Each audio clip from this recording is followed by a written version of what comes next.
Bonjour. Le temps d'hier n'est pas celui d'aujourd'hui. Et pourtant, un champ, un autre champ. Entre les deux champs, une haie. À côté de la haie, un arbre. Pas n'importe quel arbre. Un pommier. Un pommier rempli de pommes. Des pommes sucrées, que rien qu'à les voir, tu n'as qu'une seule envie, c'est les croquer. Sauf que le pommier, qui déborde sur le champ d'à côté, qui appartient forcément à un autre propriétaire, le pommier, lui, il n'a pas fait exprès. Il a laissé tomber les pommes de ce côté-ci, dans le champ de celui-ci.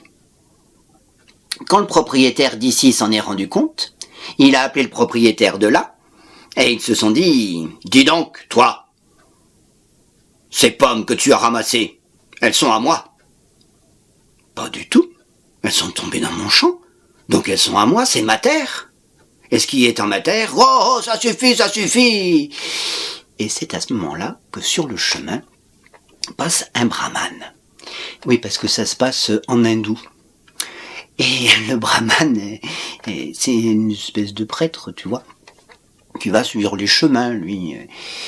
Il s'interroge, il dit qu'est-ce qui se passe, ça va pas tous les deux. Alors l'un explique ce qu'il a expliqué, l'autre explique ce qu'il a expliqué, et tous les deux demandent au brahmane s'il peut pas les aider, parce que lui, il a la sagesse. Oh, bah écoutez, qu'est-ce que vous préférez? Le jugement de Dieu ou un jugement d'homme? Ah, le jugement de Dieu, dirent les deux. Alors le brahmane prit les pommes qui étaient tombées dans le champ de celui d'à côté. Il les a mis là, tranquillement, bien comme ça, il en a fait un tas. Et puis, il a pris une pomme pourrie parmi tout ce temps-là. Il y avait une pomme pourrie, pas beaucoup, une. Et il l'a mis à côté. Il y avait donc un beau tas de bien bonnes pommes et un moche tas de moches pommes.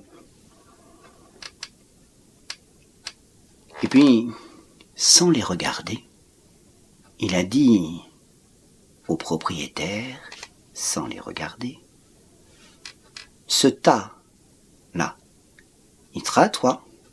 Ce tas-là, il sera à l'autre. Et il a continué son chemin. Et cric, et crac, je mets ce fabliau dans mon sac.